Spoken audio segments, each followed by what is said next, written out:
Hello everyone, আজকে একটি 10 লাইনের রচনা শেয়ার করছি। বিষয় আমার বাড়ি। আমার বাড়ির নাম শান্তিনীড় এবং এটি খুব সুন্দর। আমার বাড়িটি শহরে অবস্থিত। আমাদের বাড়িতে মোট 4টি শোবার ঘর এবং একটি বড় বসার ঘর আছে।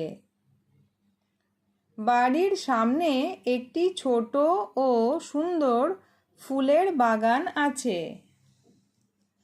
আমাদের বাড়ির প্রতিটি ঘর খুব পরিষ্কার পরিচ্ছন্ন ও আলো বাতাসপূর্ণ।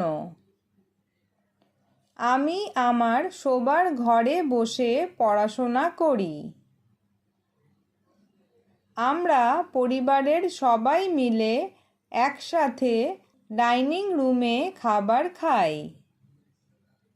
আমাদের বাড়িতে একটি ছোট রান্নাঘর ও 2টি শৌচাগার আছে।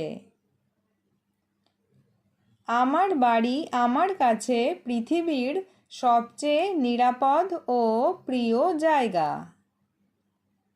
আমি আমার বাড়িকে খুব ভালোবাসি।